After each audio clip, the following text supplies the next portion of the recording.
What is up, guys? Euclid back here with you again, and welcome back to the weekly Ramble podcast. It's starting to feel like a bi-weekly podcast lately because last week we skipped our last episode. It was not intentionally. It's just honestly me getting used to what fits best for me, especially alongside the live streams and everything, and kind of making things fit a bit more fluidly with my life. I also have a kid who's getting ready to graduate high school. Had to get stuff prepped for his prom. So this weekend was busy too, but I thought that maybe we'd do a podcast here at the very least, since we're not doing a live stream, because yesterday was their prom and I kind of wanted to focus on that more so. I don't really want to, sideline anything that I might regret sidelining later, including the big moments in their lives. So yeah, there's that. Sorry I was gone, but life does take precedence, and I think we all feel the same way about that, at least those of you that are close in my community. First thing first, these weekly rambles have a lot of Total War Warhammer videos in the background, and that's because that's what I play a lot in leisure time. Just kind of helps me deconstruct. It's what I play on lunch breaks when I work at home. It's kind of like my thing because I've slowly grown to really like this series. As a big historical Total War player, that definitely says something, because there is obviously still a lot of angst, and I don't know, there's a lot of adamance with people not wanting to play the Warhammer titles in the Total War series because they feel that the historical theater has been neglected. Now, some people would argue it's not that bad. If you play Troy, you can do it without the mythological elements and stuff like that, the elements of mythology and Greek mythology, but even still, I think I should just voice the fact that these games are fun as hell. There's definitely going to be more of a learning curve, because every single faction has all different races, manner of normal, human soldiers, which is predominantly what the Empire, what the Imperium fields, which I like because you're using a lot of their superior artillery. And the only really mythological units they get are in their demigryphs, which are they're like griffins, but not fully griffins, so they don't have wings, but they make for extremely devastating, monstrous cavalry, essentially. And then the generals can ride, they can upgrade their mounts to be Pegasus, they can upgrade their mounts to be, griffins in themselves, which are devastatingly good units in battle, and they just land and they smash, and they can kill a good portion of other enemy hero units. And what you're seeing on screen right now is obviously I have pushed into the north. This is many decade turn, whatever, after the Chaos Invasion has failed. This is Total War Warhammer 1, however, so the Chaos Invasion is probably nothing compared to what it will be in 2 and 3. I just got into the series, so I'm kind of behind.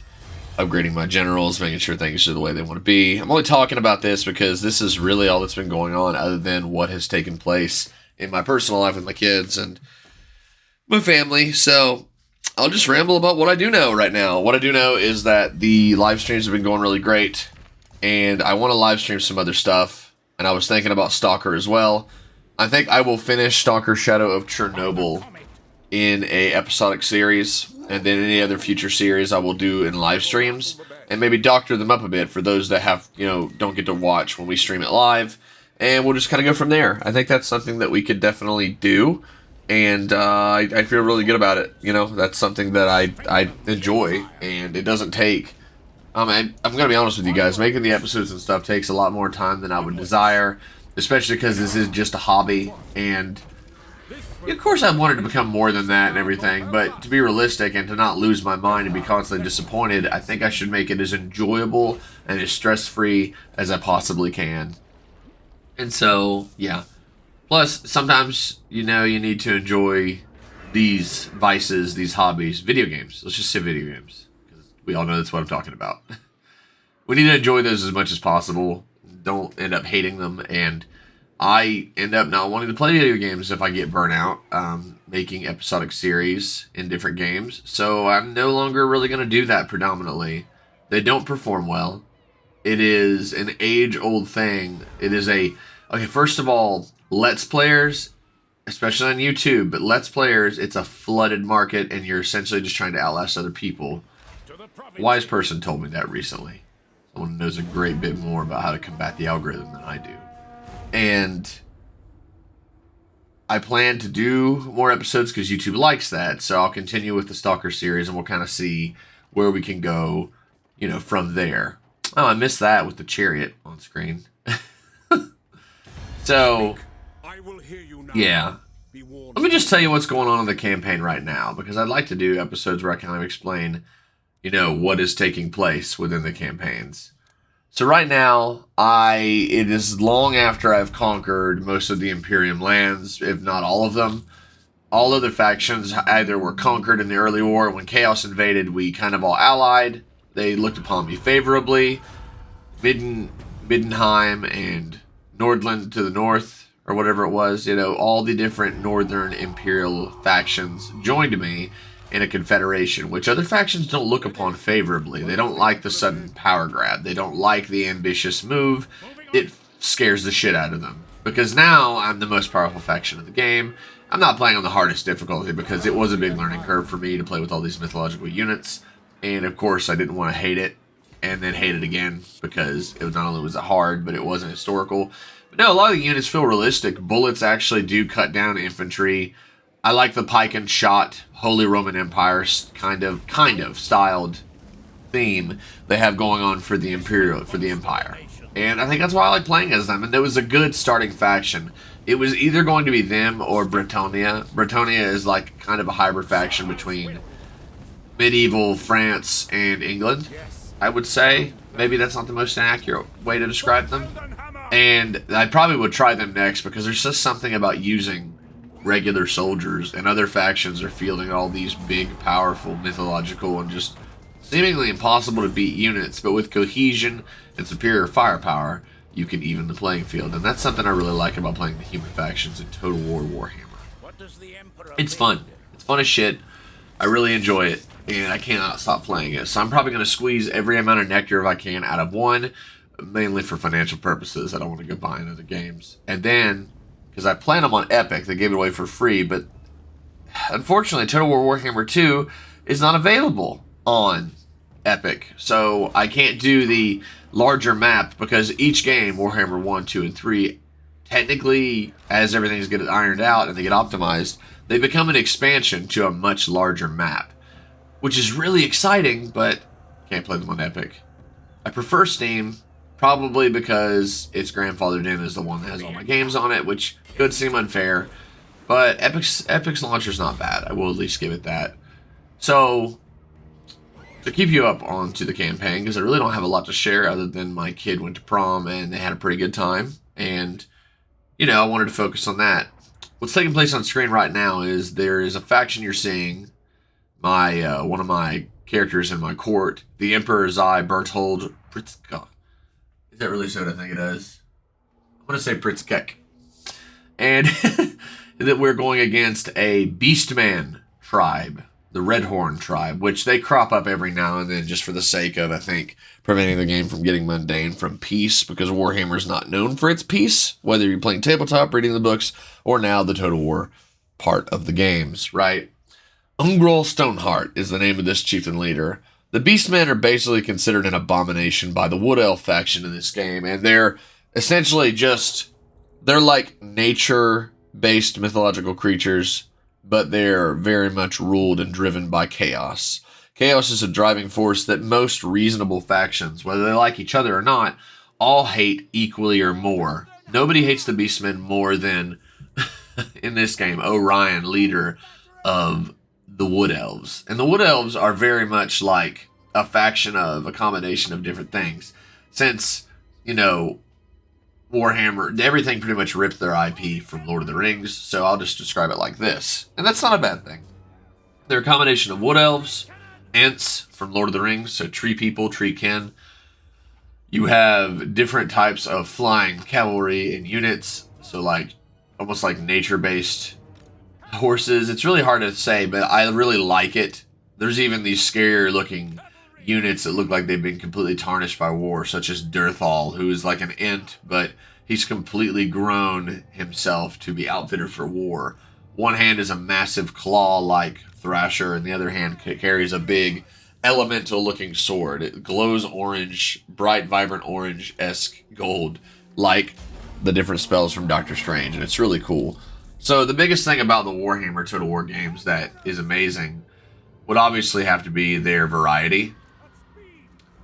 But I've noticed that there is a tendency for players that when they start a new game in Total War Warhammer, at least the first one, they end up playing the Empire again. I think it's because they like the fact that it is a unique faction. They're all unique in their own way, but it's definitely the most relatable faction for Total War historical game players, right? That's the way I'll put it. Right now on screen you can see that we're pummeling the already outnumbered forces of the Redhorn tribe with artillery, Hellfire rockets, and great cannons. The Empire is known for not only being able to field full, organized, cohesive armies, but their pike and shot sword strategies. The thing about it is they have enough numbers to make up for the fact that pound for pound, the enemy troops might be better, such as in this charge, you're seeing a bunch of what is known as Ungoi Spearmen Herd, which are their weaker units, and they're being accompanied by an already attritioned unit of Minotaurs. Minotaurs are really deadly in combat, and one-on-one, a Minotaur unit would probably devastate a single swordsman formation. But if you use them right, and we have no reason to play fairly. These guys are assholes, so we're pummeling them as much as we can before they hit our lines. By the time they hit our lines, they're battered, weak, and they don't have a lot of motivation left to fight. So now you have multitudes of units struggling to keep morale, struggling to keep their motivations high, and now you have a shitload of what's known as handgunners, which is essentially just musketeers or line infantry, showering them because they're still in our range.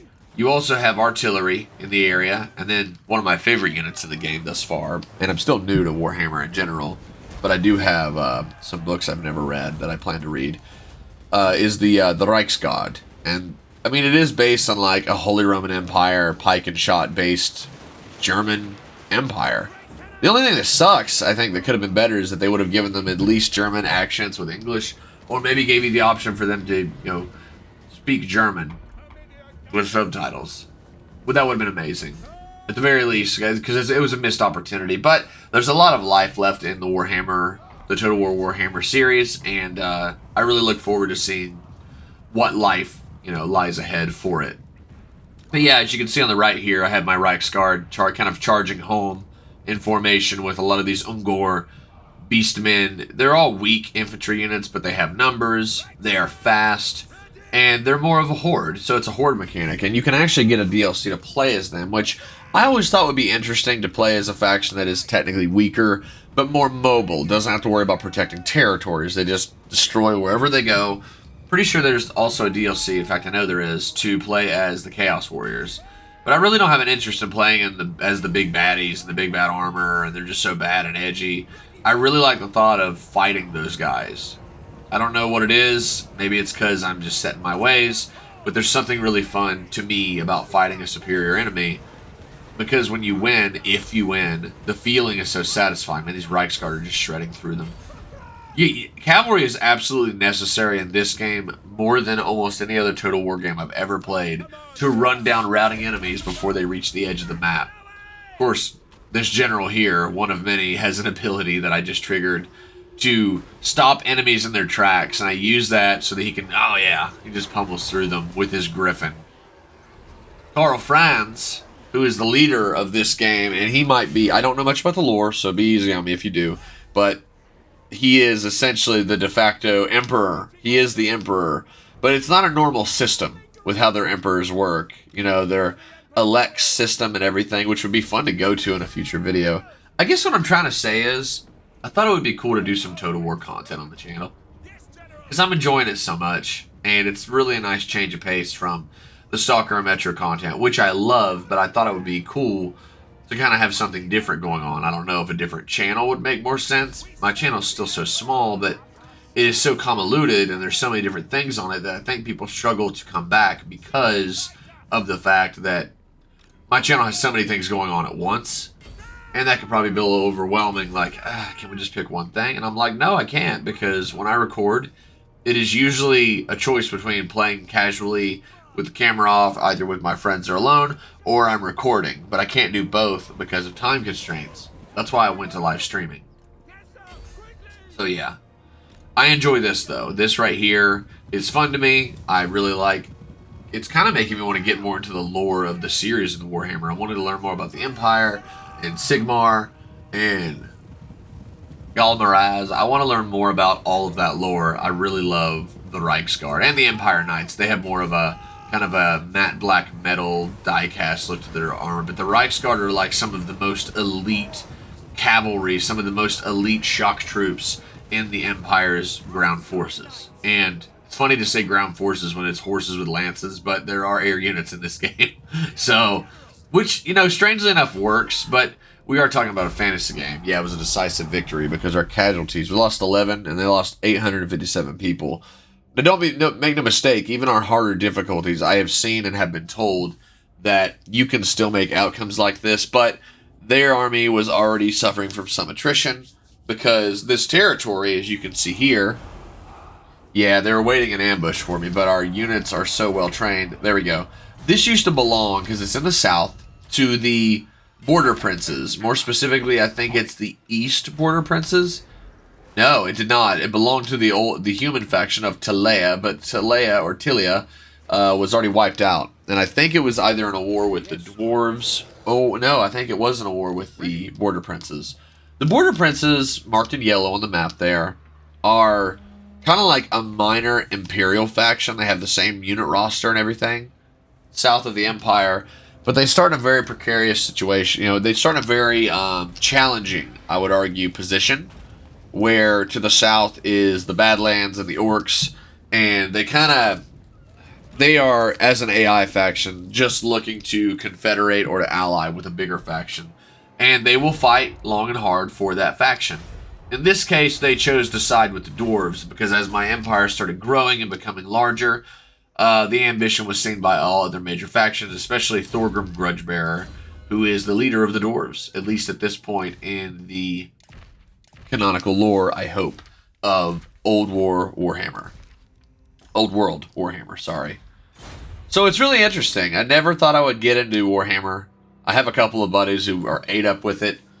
Well, I think one more with Old World and one more with 40k. 40k is not as interesting to me. I kind of like that how far this one will go. But yeah, we're kind of pushing south, taking as many territories as we can. And I think if we get to a certain point, like in other games, if we get to a certain point where we're very ambitious, we can kind of lure, because in purple there, yeah, we're saving the game. It's just so fun. There are some things I would like to talk about more so. Maybe I have so much ambition to make videos and to make streams and to make content for you guys. But lately, I just really haven't had the time. And I don't think I would waste time, which I don't think it's a waste, but it could be seen as one by what I was just saying with that stupid chariot. I do feel guilty for not making more videos, but I don't really at the same time, because all the things I could tell you in further up podcasts. I'm gonna give you a little bit of a real life update real quick before we end this podcast, okay? Because we're closing on 20 minutes. We went back to 2 weeks ago and I was talking about self-sufficiency and fixing your own vehicles and becoming more self-reliant, because truthfully, the market for a lot of things when it comes to maintenancing things is awful. If you can fix it and it doesn't void a warranty, you should, especially if it saves you hundreds, if not thousands of dollars. And I stay busy with that. I gotta be honest with you, I'm kind of liking the way my life is going and the role that I'm fitting into in a family.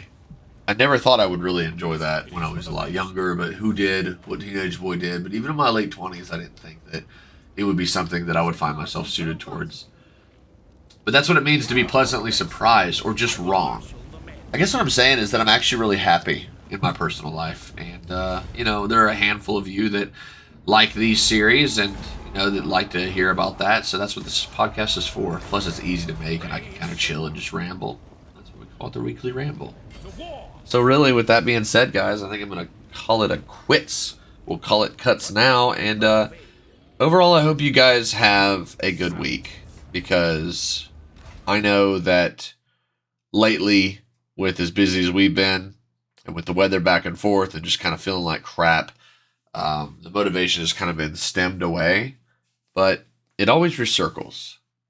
Anytime you're down, it seems like the motivation eventually always resurfaces and it comes back stronger than ever. And might be back and forth for a while, but eventually we will have a pretty set schedule for all the things that we do.